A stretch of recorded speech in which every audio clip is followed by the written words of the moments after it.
Podemos nos sentar. Havendo o número regimental, declara aberta a sessão. O secretário procederá à leitura da ata.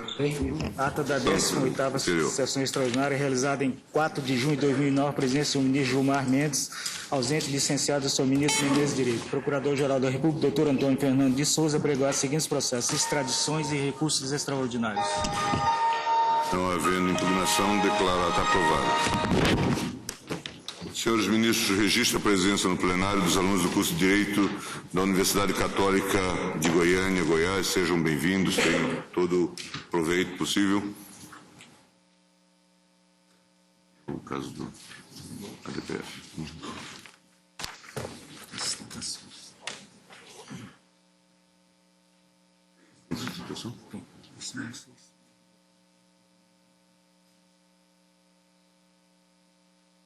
Referendo em medida cautelar em arguição de descumprimento do preceito fundamental 172, da relatoria do ministro Marco Aurélio, arguente Partido Progressista, arguído juiz federal da 16ª Vara Federal da Seção Judiciária do Rio de Janeiro, haverá sustentação oral. Presidente, em caráter de urgência, implementei a seguinte decisão: a arguição de descumprimento de preceito fundamental, criança, permanência no Brasil versus volta ao país de origem, Convenção sobre aspectos civis do sequestro internacional de crianças, decretos 79 de 99 do Legislativo e 3.413 de 2000 da Presidência da República, Constituição Federal, tutela antecipada, retorno imediato aos Estados Unidos da América, afastamento. O Partido Progressista, PP, formalizou esta arguição de descumprimento de preceito fundamental, considerada a sentença proferida pelo juízo da 16ª Vara Federal da Seção Judiciária do Rio de Janeiro. No processo, o número é quilométrico, mas termina com 18422, que tem como autor a União e como réu João Paulo Bagueira Leal Lins e Silva. Fê-lo ante a conclusão sobre o retorno do menor Chan aos Estados Unidos, implicando a sentença, a ordem de busca e apreensão, caso presente a tutela antecipada, o menor não venha a ser apresentado ao consulado americano na cidade do Rio de Janeiro, no dia de amanhã, até às 14 horas. Consta da inicial: capítulo referente à prevenção, considerado o agravo de instrumento 728785, dígito 8, Rio de Janeiro. Exposição da controvérsia em face da Convenção de Haia, do texto constitucional e da situação envolvendo o menor. A viabilidade da arguição de descumprimento de preceito fundamental presente a tutela antecipada, a ocorrência de transgressão à Constituição Federal mediante o ato formalizado pelo juízo, ser fundamento da República a dignidade da pessoa humana. Discorre sobre o quadro, apontando-se haver prevalecido o interesse político nas relações internacionais, em vez das garantias constitucionais. Com isso, em plano secundário, vieram a ficar, segundo as razões expendidas, a independência nacional e a prevalência dos direitos humanos, mitigando-se o interesse do próprio menor. Articula-se com o disposto no artigo 3º, cabeça e inciso 4, artigo 4º, cabeça e inciso 1 e 2, artigo 5º, cabeça e incisos 10, 11, 15, 41, 47, a 51, 54 e 55, e parágrafo 1º do diploma maior, asseverando-se que, a preponderar a decisão proferida, ficará prejudicado o menor diante da privação da convivência com a irmã e os avós maternos. Alude-se ao direito social, à proteção à infância, previsto no artigo 6º, cabeça da Carta da República, evocando-se mais o artigo 227 nela contido. Menciona-se lição do saudoso meu professor Celso de Albuquerque Melo sobre a obrigação de o Estado proteger os nacionais, buscando-se demonstrar a lesão específica, a lesão concreta a direitos fundamentais do menor decorrente de ato do poder público. A peça veicula enfoque considerado o alcance da Constituição Federal, salientando-se a circunstância de, quando da entrevista com sociólogos, o menor haver afirmado preferir morar neste país. Pretende-se revelar a percepção da criança, hoje com 9 anos, e a permanência no Brasil por quase 5 anos. Cita-se como precedente o habeas 31.449-DF, no qual foi designado redator para o acordo o ministro Euri Albino Zavascki, deixando-se ressaltado o dever de resguardar os interesses da criança, isso presente em interpretação sistemática da Convenção de Haia e da Lei Fundamental. No mesmo sentido, é feita referência ao desprovimento do recurso especial 900-262, Rio de Janeiro, relatora ministra Nancy Andrighi, registrando a ementa em cautelar a envolver o próprio menor o fato de a Convenção de Haia possuir o viés do interesse prevalente do menor, no que é voltada a proteger crianças quanto a condutas ilícitas. Aborda-se a necessidade de ponderarem-se princípios, o da cooperação internacional e os relativos aos direitos fundamentais, vindo-se a interpretar a Convenção em conformidade com o texto constitucional. Sob o ângulo da liminar, após se dizer da relevância do pedido e do risco de manter-se com plena eficácia o quadro, aponta-se o caráter irreversível do alcance da tutela antecipada, com prejuízo para a formação psicossocial do menor. Afirma-se a existência de quadro assemelhado ao sequestro que a Convenção de Haia busca impedir. O pleito de concessão de medida cauteladora visa assustar, disse então, a eficácia da sentença prolatada, bem como de qualquer ato ou pronunciamento judicial, a implicar a observação da Convenção e a contrariedade à vontade e aos interesses do menor, reconhecendo-se, ao fim, a prevalência do direito fundamental deste de ver respeitada a vontade de permanecer no Brasil. A petição inicial veio subscrita pelo presidente do Diretório Nacional do Partido Progressista PP, senador Francisco Dornelles, e pelo profissional da advocacia Herman Barbosa.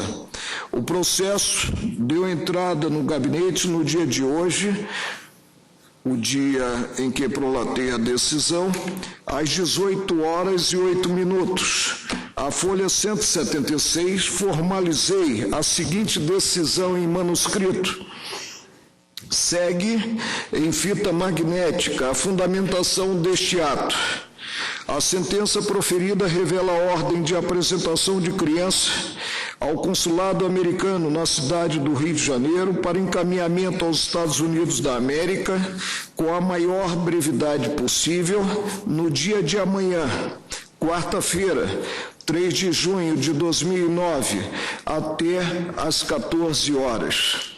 Aciono, ante a exiguidade de tempo, o artigo 5º, parágrafo 1º da Lei 9.882 de 99, e suspendo a eficácia da sentença proferida no processo, o mencionei, do juízo da 16ª Vara Federal do Rio de Janeiro. Providencie as comunicações cabíveis. Brasília, Gabinete do Supremo, 2 de junho de 2009, 20h30. Então, presidente, ao implementar a liminar, fiz ver dispõe a Constituição Federal ser dever da família, da sociedade e do Estado assegurar à criança e ao adolescente, com absoluta prioridade, o direito à vida, à saúde, à alimentação, à educação, ao lazer, à profissionalização, à cultura, à dignidade, ao respeito, à liberdade e à convivência familiar e comunitária, além de colocá-los a salvo de toda forma de negligência, discriminação, exploração, violência, crueldade e opressão. Artigo 227. Sob o aspecto da dignidade do menor, a segunda turma do Tribunal concedeu em 30 de junho de 1992. Contava, então, não com os próximos 19 anos no Supremo, mas com 2 anos de exercício no Supremo.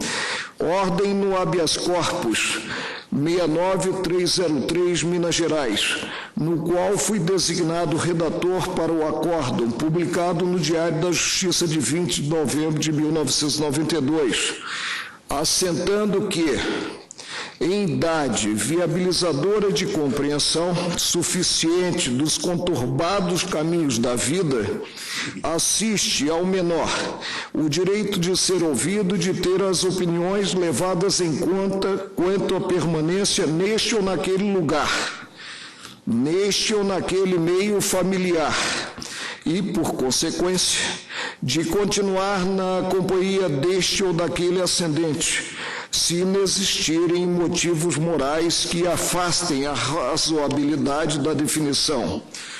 Consignou-se configurar constrangimento ilegal, e o julgamento foi de um habeas corpus, e como vogal integrando a segunda turma, ouvi cada qual das crianças, eram 3 crianças, a determinação de peremptoriamente, como se coisa fosse, voltar o menor a determinada localidade, objetivando a permanência sob a guarda de um dos pais.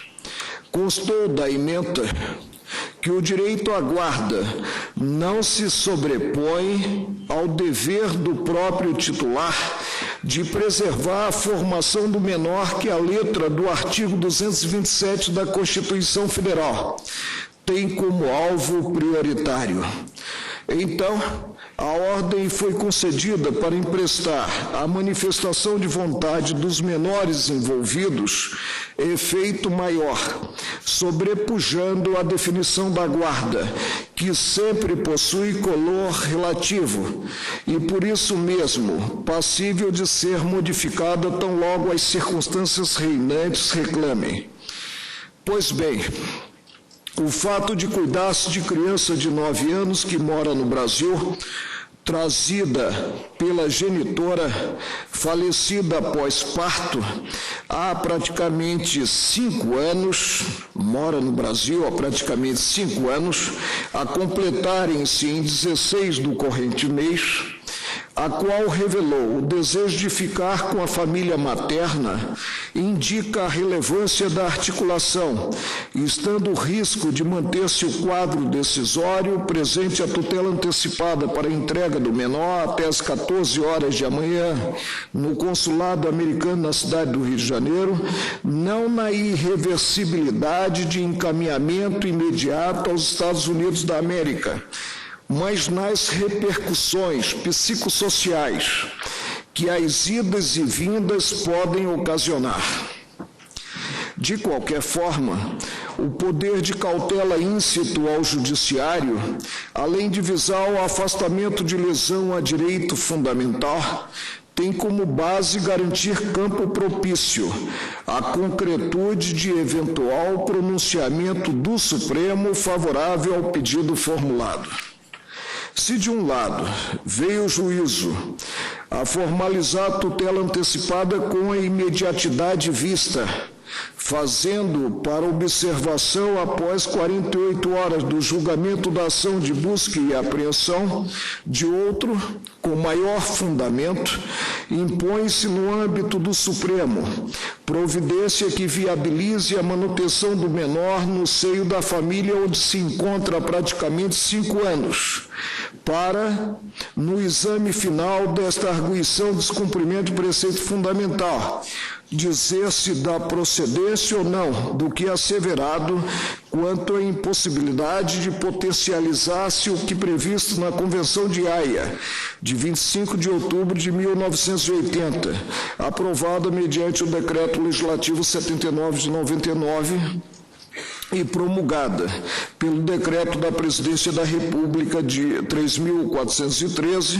de 14 de abril de 2000. Vale notar que o objetivo maior do entendimento entre os países não é outro senão preservar o interesse do menor, presente a respectiva formação. Contando a discussão sobre a guarda com 5 anos e com pronunciamentos favoráveis, inclusive do Superior Tribunal de Justiça, a permanência do menor no Brasil, não haverá prejuízo algum se prevalecer a manifestação da criança de continuar com a família brasileira, o que, aliás, autorizado ante a própria Convenção de Haia e autoriza conclusão no sentido de afastar-se o retorno à origem. Artigo 13, letra B, parte final da Convenção. Tudo isso visando ao crivo da mais alta corte do país, no tocante ao alegado conflito entre o ato formalizado pelo juízo e os ditames constitucionais. Sem adentrar por hora, consignei o acerto ou desacerto da longa e cuidadosa sentença proferida pelo juízo de 82 laudas, considerados preceitos fundamentais da Constituição Federal e até mesmo o enquadramento do caso nas exceções contempladas na referida convenção, defiro a liminar pleiteada. Suspendo, submetendo este ato ao plenário, a eficácia da aludida sentença. Dei em conhecimento desta decisão aos envolvidos do processo, colho, após possíveis manifestações dos interessados, o parecer do Procurador-Geral da República.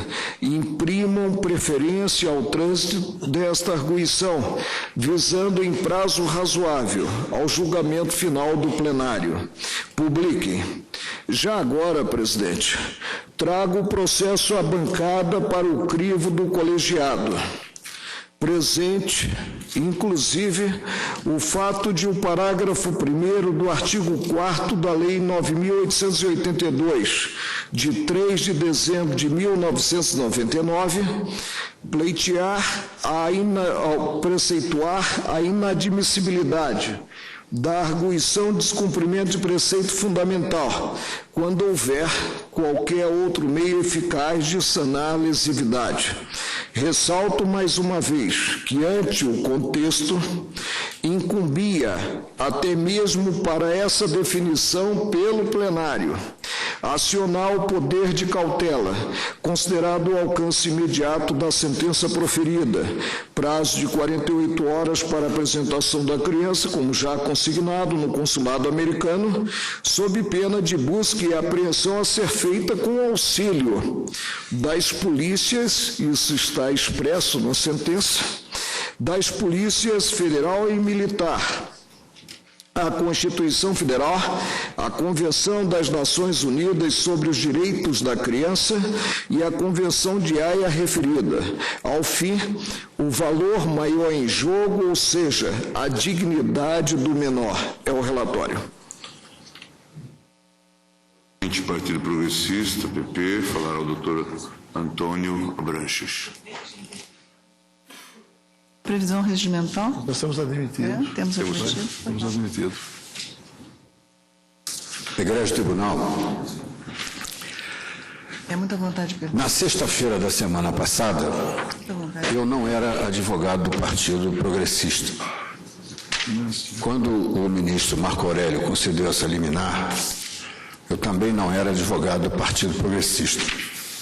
Depois de divulgada a liminar, eu fui procurado por um emissário do senador Francisco Dornelles, dizendo que precisava de uma assessoria de um advogado com experiência em direito de família e que a escolha tinha recaído em mim, função que eu exerci com muita honra. E como achava que era do meu dever, em se tratando de uma questão de família, procurei descobrir a origem desse litígio entre este pai e esta criança que está no Rio de Janeiro. Com muita dificuldade, porque já era sábado e toda a internet não divulga assuntos relativos a direito de família, tive que me socorrer da ajuda de advogados, amigos, e obtive um conjunto de documentos que, a meu ver, são relevantíssimos para efeito do exame do referendo da liminar do ministro Marco Aurélio. Refiro-me a uma ação de busca e apreensão que foi proposta no ano de 2004 pelo David, em face da sua ex-mulher, a Bruna, pedindo exatamente a busca e apreensão do menor, fundado na Convenção de Haia, de que teria havido o sequestro do menino quando ela saiu dos Estados Unidos e voltou para o Brasil. A sentença de primeiro grau julgou improcedente o pedido e aplicou a exceção da Convenção de Haia.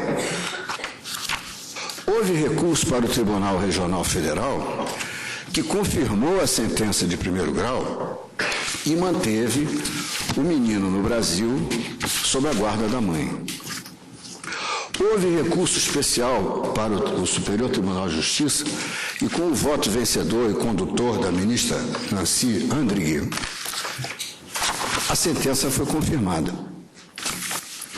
Nesse meio termo, morre Bruna dramaticamente na sala de parto, onde veio à luz uma menina, fruto de uma relação dela com o seu segundo marido. Muito bem. Vem agora o David, já encoberto pelo manto da Advocacia Geral da União, e propõe ação idêntica contra o marido da Bruna, que estava na posse compartilhada, a posse do menino, compartilhada com os avós maternos. Mas o pedido e a causa de pedir são exatamente os mesmos. Então, este é um assunto que o advogado de família conseguiu trazer aqui como um adminículo para acrescentar argumentos ao voto do eminente ministro Marco Aurélio. Eu não trouxe uma cópia de cada um desses documentos, porque todos estavam mal impressos, e eu tomei a liberdade de entregá-los à ministra Ellen Grace, porque sei que ela é uma das principais entusiastas da Convenção de Haia e ela poderia tirar algum proveito do fato de que o menino David está no Brasil legalmente desde o dia que a justiça competente, que é a Justiça de Família, negou a David a busca e apreensão do menor. De modo que a ação proposta pela Advocacia Geral da União na Justiça Federal tem mais este defeito. É que a Advocacia Geral da União, ela não pode se substituir à parte. Se o David quisesse recuperar a guarda do filho depois que a ex-mulher morreu, ele tinha que fazer isso pessoalmente e não através da Advocacia Geral da União. E por que fez através da Advocacia Geral da União? Porque invocou de novo a Convenção de Haia, que o Tribunal competente do Brasil disse que não se aplica. Esta é a situação. Então, o que aconteceu? Um juiz federal não habituado ao trato das questões de família, proferiu uma decisão mandando que esse menino fosse extraditado para os Estados Unidos em 48 horas. O que fazer? Qual a medida cabível? Evidentemente, Data Vênia, a ação direta de preceito constitucional, de cumprimento de preceito constitucional, cai como uma luva. Até porque a fundamentação dos advogados de Brasília é uma fundamentação perfeita, irrespondível, com todos os elementos mostrando que este menino não pode ser levado para os Estados Unidos por uma razão muito simples. Ele é brasileiro nato. E ele é americano nato. Se ele for para lá, não volta. Então, egrégio tribunal, nós estamos diante de uma situação de fato que tem que informar a situação de direito. Realmente, a Convenção de Haia não se aplica mais a este caso do menino Sean, porque ele está no Brasil regularmente, amparado por acórdãos e sentenças da Justiça brasileira. Por isso, é que eu, tomando conhecimento de que a Advocacia Geral da União requereu a sua intervenção neste feito, é que eu quero, Data Vênia, impugnar esse pedido. Acho que a Advocacia Geral da União não tem qualidade para intervir na ação direta de cumprimento de preceito constitucional interposta pelo Partido Progressista no exercício do seu direito constitucional e da sua obrigação, porque ele não é parte. Se alguém quisesse pedir aqui a intervenção para defender a ida do menino para os Estados Unidos, esse alguém teria que ser o pai. E não a União. A União não tem nada com isso. A União é obrigada a defender tanto o pai quanto a mãe, quanto o filho, quanto o menino. Então, não tem cabimento aqui ouvir a palavra do ilustre advogado-geral da União para defender uma causa que não tem legitimidade para isso. Nesse caso, Data Vênia não se aplica mais à Convenção de Haia, porque a Convenção de Haia já foi aplicada e produziu seus efeitos jurídicos. Por esses motivos é que o Partido Progressista pede que seja referendada a liminar do ministro Marco Aurélio e indeferido o pedido de assistência de intervenção de terceiro da Advocacia Geral de União, como se fará a completa justiça. Obrigado. Pelo interessado, João Batista Bagueira Leal Lins de Silva, palavra do doutor Sérgio Tostes.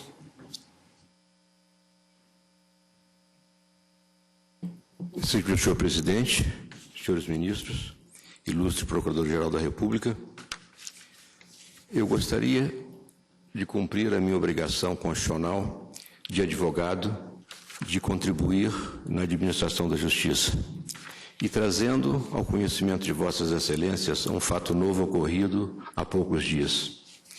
A Convenção das Nações Unidas sobre o Direito da Criança, que é uma convenção muito mais abrangente do que a Convenção de Haia e que tem muito mais signatários do que a Convenção de Haia, estabelece no seu artigo 12 exatamente o seguinte: os Estados-parte assegurarão à criança que tiver capacidade de formular seus próprios juízos o direito de expressar suas opiniões livremente sobre todos os assuntos relacionados com a criança, levando-se em consideração essas opiniões em função da idade e da maturidade da criança. Com tal propósito, se proporcionará à criança, em particular, a oportunidade de ser ouvida em todo o processo judicial ou administrativo que afete a mesma, quer diretamente, quer por intermédio de um representante ou órgão apropriado, em conformidade com as regras processuais da legislação de cada país. Excelências, esta convenção, repito, muito mais abrangente do que a Convenção de Haia, posso dizer com muita tranquilidade que a Convenção da ONU é o continente, do qual a Convenção de Haia é o conteúdo.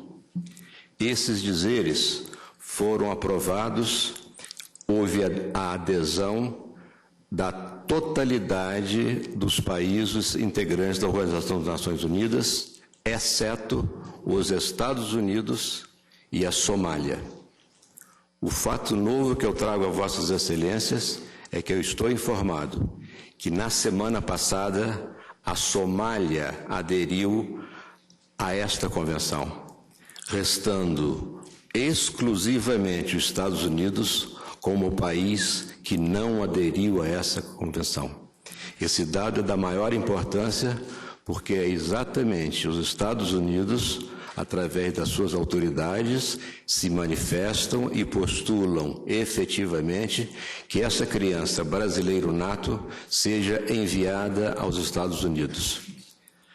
Essa ADPF nasceu do caso Chon, mas tem efeitos importantes para o ordenamento constitucional e para diversos outros casos relativos à aplicação da Convenção de Haia existentes no Brasil. A controvérsia constitucional sobre a aplicação da Convenção de Haia. A própria União reconheceu este fato de forma expressa em sua manifestação nesses autos, ao tratar da necessidade de cassação da liminar deferida pelo eminente relator. Disse a União, pela AGU, em documento que foi acostado aos autos. Por derradeiro, cabe frisar o potencial efeito multiplicador decorrente da permanência dos efeitos da medida cautelar nas demais situações em que invoca a incidência da Convenção de Haia, porque o caso Chan não é o único que tramita no Poder Judiciário brasileiro a envolver a aplicação do referido tratado. Ou seja, a União confirma a importância dessa DPF e seu caráter geral. Como existem no país diversos casos relativos à aplicação da Convenção, nos quais são conflitados os princípios da cooperação internacional e do melhor interesse da criança, não há outra medida com efeito geral e vinculante para sanar a divergência existente em torno da interpretação da Convenção. O caso do menor Chan, brasileiro nato, repita-se a exaustão, é emblemático. A sentença concedeu apenas 44 horas para a retirada do menor do território brasileiro.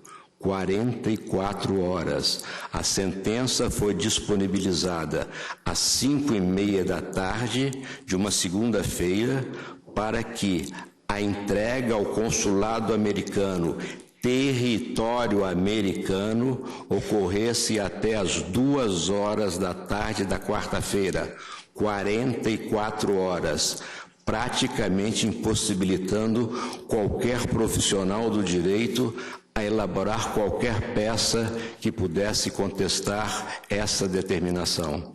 Vossas Excelências devem imaginar o trabalho monumental que foi exigido dos profissionais para, no curso de uma noite, produzirem elementos e produzirem aquilo que seria necessário para a salvaguarda de um direito de uma criança, direito fundamental, que estava ameaçada de ser levada para o consulado mano militare, se necessário. As consequências psicossociais que eram impostas a esse menor vão de encontro aos ditames fundamentais dessa Constituição, da Constituição brasileira. Vejam, Excelências, ou a família pegava o menino e levava o menino contra a vontade e entregava no consulado americano a funcionária Karen Gustafson, que foi mencionada nominalmente na sentença, ou a família praticava esta crueldade, ou, se não praticasse, iam a ser acionados todos os aparatos policiais numa verdadeira caçada humana para que o menino fosse localizado e levado à força, independentemente de qualquer manifestação em contrário, e depositado como se o objeto fosse num território estrangeiro, em se tratando de brasileiro nato, que no território brasileiro é única e exclusivamente brasileiro, e que neste outro território, em que ele seria depositado como um traste, é exclusivamente cidadão americano. Essa sentença, desta maneira, envolve uma crueldade, uma desumanidade jamais vista na história do judiciário desse país. Foi por isso que, além do trabalho que humanamente foi permitido aos advogados, a matéria veio ao conhecimento de um partido político que, por mandamento constitucional, está habilitado a questionar a toda circunstância em que haja infringência a prefeito constitucional. E essa manifestação do Partido Progressista, além de ser um mandamento constitucional, é uma decorrência da representação que o partido tem no Congresso Nacional, já que uma das condições para dar legitimidade ao arguente é que haja representação no Congresso Nacional. Portanto, é uma das maravilhas da democracia brasileira que vem sendo construída, e a Constituição cidadã, muito criticada, mas que é altamente inovadora por dar prioridade absoluta ao interesse dos cidadãos, independente de nacionalidade, aos cidadãos que residam no Brasil. A imediatidade de uma ação de um órgão público se fazia presente para a preservação de direitos fundamentais. A criança, mais do que qualquer outro ser humano, necessita ser protegido, antes mesmo até do seu nascimento, porque a doutrina moderna estabelece regras de proteção desde o momento da gestação. O que houve na situação presente foi não só esta gravidade, como a negativa da admissão da opinião da criança. Ela declarou em depoimento, não, porque não teve depoimento, o juiz não determinou oitiva, mas em etapa anterior, em processo de perícia, declarou expressamente que quer ficar no Brasil, expressamente e por 7 vezes. O laudo das peritas do juízo interpretou a fala da criança ao seu talante. O procurador da República, com assento na Justiça Federal no Estado do Rio de Janeiro, potencializou este laudo das peritas e desqualificou completamente não só o que o menino disse, está transcrito através de notário público, não só desconsiderou, como também potencializou. E o juiz, aquilo que consta do laudo como suposição, o juiz trata como se fosse verdade absoluta. Desta forma, excelências, nós temos uma desconsideração total e absoluta à vontade expressa pela criança. E se,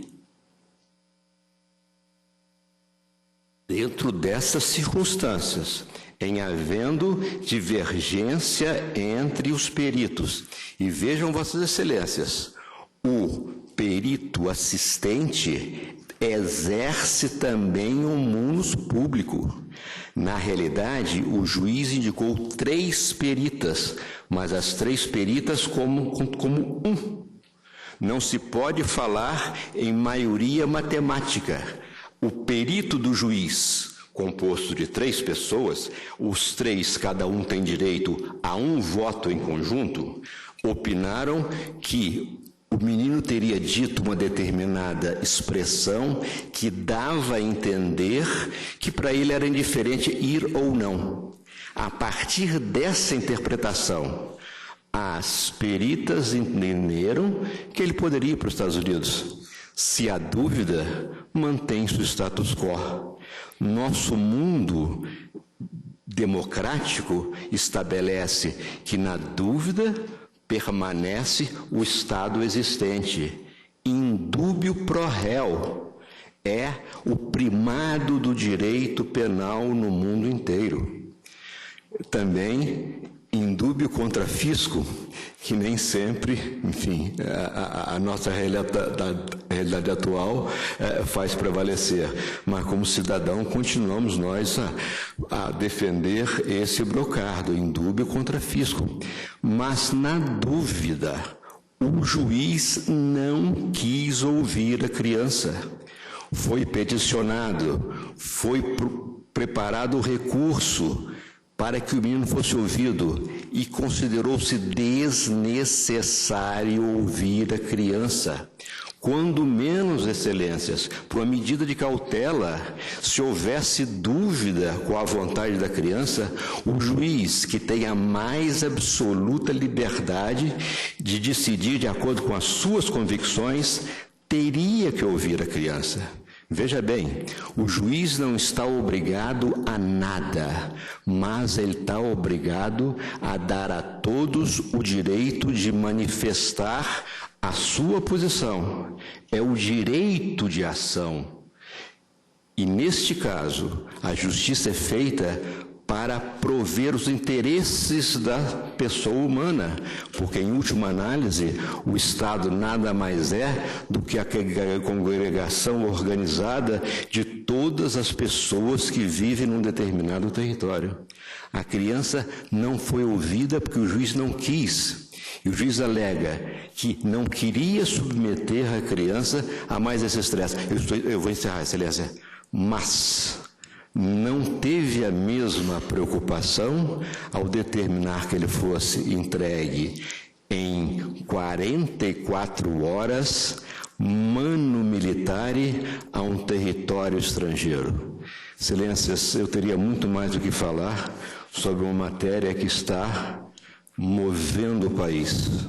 É uma questão, evidentemente, que poucas vezes essa Casa de Justiça teve uma oportunidade de decidir uma matéria tão fundamental para os próximos anos dessa nossa democracia tão arduamente conquistada. Mas todos confiamos que a justiça será feita, especificamente em caso que seja referendada a liminar do ministro Marco Aurélio. Muito obrigado. O interessado David George Goldman, falado Dr. Ricardo Zamariola Júnior.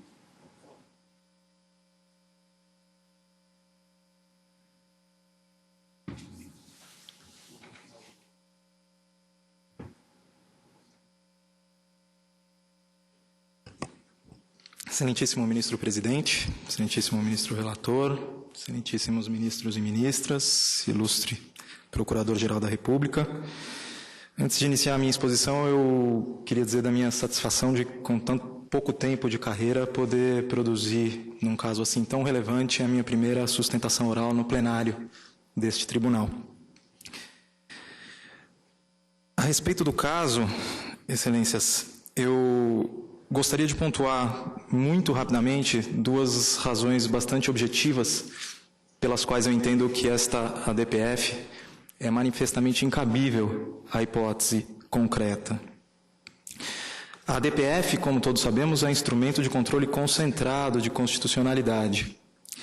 E, ao contrário do que se sustentou na tribuna há poucos minutos, esta ADPF visa tutelar exclusivamente uma única situação jurídica individual. Esta ADPF, na forma como manifestada, desvirtua por completo a finalidade do instrumento. Em segundo lugar, ainda a respeito do cabimento da medida, excelências, verifico, como já assentado em diversas oportunidades por este plenário, que a ADPF é uma medida subsidiária, manejável apenas naqueles casos em que inexista outro recurso ou instrumento processual hábil a debelar o estado de lesividade supostamente existente. No caso, a ADPF ataca uma sentença proferida por um juiz federal de primeiro grau de jurisdição. Sentença esta que em menos de 24 horas foi atacada por recurso de apelação, mandado de segurança, ação cautelar e habeas corpus. No mesmo dia em que exarada liminar nesta ADPF, o Egrégio Tribunal Regional Federal da 2ª Região, no Rio de Janeiro, concedeu medida liminar nos autos do mandado de segurança impetrado pela parte efetivamente interessada, suspendendo a eficácia da sentença até julgamento final do mandado de segurança. Havia e há na legislação ordinária os recursos e instrumentos processuais cabíveis contra esta sentença, eles foram utilizados e se mostraram eficazes. De maneira que eu entendo, com o devido respeito às opiniões em contrário, que a existência desta liminar proveniente da Justiça Federal do Rio de Janeiro é fato objetivamente aferível que impede o processamento desta ADPF. Gostaria de ler rapidamente a ementa de uma decisão do eminente ministro Ricardo Lewandowski, que acredito que se enquadre com perfeição ao caso concreto. De Sua Excelência, na ADPF 145. A arguição de descumprimento de preceito fundamental configura um instrumento de controle abstrato de constitucionalidade de normas, nos termos do artigo 102, parágrafo 1º da Constituição, combinado com o disposto na Lei 9882, de 3 de dezembro de 99, que não pode ser utilizado para a solução de casos concretos, nem tampouco para desbordar os caminhos recursais ordinários ou outras medidas processuais para afrontar atos tidos como ilegais ou abusivos. Continua Sua Excelência. Não se pode, com efeito, ampliar o alcance da ADPF, sob pena de transformá-la em verdadeiro sucedâneo ou substitutivo de recurso próprio, ajuizado diretamente perante o órgão máximo do Poder Judiciário. Ademais, mesmo que superados tais óbices ao conhecimento da presente ação, cumpre recordar que o ajuizamento de ADPF rege-se pelo princípio da subsidiariedade, previsto no artigo 4º, parágrafo 1º da Lei 9882 de 99, a significar que a admissibilidade desta ação constitucional pressupõe a inexistência de qualquer outro meio juridicamente idôneo apto a sanar, com efetividade real, o estado de lesividade impugnado. A respeito do mérito da demanda em primeiro grau, Excelências, eu não vou me estender, porque acredito que este não é o momento processual oportuno, esta não é a fase processual oportuna para isso. Gostaria apenas de usar a oportunidade que tenho nesta tribuna, Excelências, para desfazer uma imagem equivocada a respeito desse caso, que tem sido divulgada, especialmente pela mídia brasileira, e que já começa a ressoar dentro do próprio Poder Judiciário. Em absoluto, jamais o interesse dessa criança foi descurado pelo Juízo Federal da 16ª Vara Federal do Rio de Janeiro. Sob determinação do juízo da 16ª Vara, foi realizada uma extensa avaliação psicológica do caso, que ao longo de 5 meses compreendeu entrevistas com a criança, entrevista com o padrasto, entrevista com o pai, entrevistas com os avós maternos, visita domiciliar e visita à escola da criança. Quando da entrevista que concedeu às 3 peritas judiciais designadas pela Justiça Federal, o menor, depois da realização de diversos testes destinados a colocá-lo em contato com o seu conteúdo mais íntimo, com aquilo que as peritas chamaram de seu conteúdo latente, o menor, perguntado sobre sua opinião, respondeu: tanto faz, é o juiz a quem manda. Somente depois da interferência da assistente técnica do padrasto da criança, é que ela modificou seu comportamento e passou a dizer que queria ficar no Brasil. E esta circunstância de que ela modificou o comportamento após a intervenção da assistente técnica do réu é expressamente referida no laudo pericial. Dizem as peritas, unanimemente, a partir da intervenção da doutora Vera, Chan mudou. Aí sim foi como se a família tivesse sido colocada dentro da sala, fazendo com que lembrasse da lealdade que a ela deve prestar, da culpa, caso venha traí-la. Este menor realmente, depois da intervenção da doutora Vera, disse que sua preferência era permanecer no Brasil e disse mais de uma vez. Mas o laudo não se baseia exclusivamente na resposta tanto faz que a criança concedeu às peritas judiciais. O laudo fez uma análise ampla do caso e diagnosticou nessa criança um mal que tem sido conhecido no seio da ciência psicológica como síndrome de alienação parental. Uma patologia que é verificada em crianças que são continuamente expostas a um processo de difamação da imagem de um dos seus genitores. A respeito da síndrome de alienação parental, dizem as peritas: lavagem cerebral, programação, manipulação, qualquer termo com o qual queiram chamar este processo, é destrutivo para a criança e para o genitor alienado. Nenhum dos dois será capaz de levar uma vida normal, a menos que o dano seja interrompido. Leio mais um trecho, excelências, do laudo pericial. O grande problema aqui é que Chan confia no que sentiu e ouviu do padrasto e da família materna, ou seja, que seu pai lhe abandonou. Sabe que pode contar com os avós maternos, mas desde que não possa experimentar contar com o pai, porque isto os magoaria.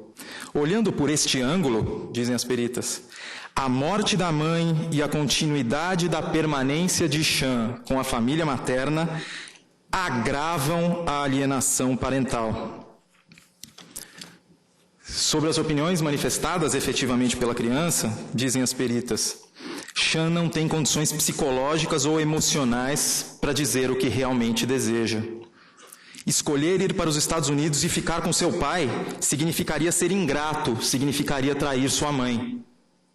Essa escolha também significaria trair seu padrasto, seus avós maternos, e também condenar esta família já tão sofrida a mais uma perda. Concluem as peritas, se isto é pesado até para um adulto, o que dirá para uma criança de 9 anos? Chan está carregando nos ombros um peso muito maior do que pode aguentar. A defesa insiste em que a criança deveria ter sido ouvida pelo juiz da causa, e não por uma equipe de peritas judiciais. A Convenção sobre os Direitos da Criança, mencionada nessa tribuna há poucos minutos, diz mesmo que a criança tem o direito de ser ouvida em matérias que sejam do seu interesse. E diz o seguinte, com tal propósito de ouvir a criança, se proporcionará à criança, em particular, a oportunidade de ser ouvida em todo o processo judicial ou administrativo que afete a mesma, quer diretamente, quer por intermédio de um representante ou órgão apropriado. Eu pergunto, excelências, o que parece mais razoável? Levar uma criança de 9 anos, sujeita a uma pesada carga emocional, como descrito no laudo pericial, a um tribunal de justiça, para que essa criança seja colocada perante um juiz de direito, um membro do Ministério Público, um advogado do pai, um advogado do padrasto, um advogado da União, para ser perguntada neste ambiente que causa temor reverencial até em adultos, as suas opiniões sobre um caso tão complexo quanto este. O que parece mais razoável? Isto ou designar uma equipe técnica, uma equipe composta por profissionais técnicos, por profissionais que são formados para saber buscar nos locais mais íntimos de uma criança as suas opiniões verdadeiras? O que parece mais razoável? Que a criança seja ouvida em juízo ou por estes profissionais técnicos num ambiente adequado, como fez o juízo da 16ª Vara Federal? Este juízo só o que fez foi respeitar a dignidade desta criança desde o início do processo. E porque o laudo refere que a criança se encontra sob violência psicológica no Brasil, é que o juiz determinou o imediato retorno da criança aos Estados Unidos. Não existe, quero insistir, conflito entre princípios da Constituição e a aplicação fria da Convenção de Haia. Comprovou-se nos autos do processo, para além de tudo que dispõe a Convenção de Haia, que o interesse desta criança é retornar à companhia do pai. Eu gostaria, excelências, de concluir o meu raciocínio propondo uma forma, na esteira da sentença, inclusive, uma forma um pouco diferente de olharmos para o caso. A defesa da permanência de Chan no Brasil foca-se no período de tempo desde quando esta criança já está no Brasil, afastada do pai. Eu proponho, excelências, que nós voltemos os nossos olhos para o futuro, para o período de tempo que essa criança ainda tem a viver. Infelizmente, essa criança não mais poderá conviver com a sua mãe, ao menos não nessa vida. Não poderá reatar os laços de carinho e afeto com a sua mãe. Mas ela tem um pai que jamais desistiu dela, um pai que luta por ela de maneira comovente há muitos anos, um pai contra o qual não existe sequer a acusação de conduta desaponadora. Não é uma questão de ausência de prova, é uma questão de ausência de acusação. Será que é razoável privarmos esta criança que tem a vida inteira pela frente, tem a adolescência inteira pela frente, do convívio com esse pai? Se fizermos isso, excelências, no meu modo de ver, estaremos fazendo deste menino, já órfão de mãe, também órfão de pai. Não me parece razoável sob nenhuma perspectiva. Muito obrigado. Pela Advocacia Geral da União, falará o ministro José Antônio Dias Toffoli.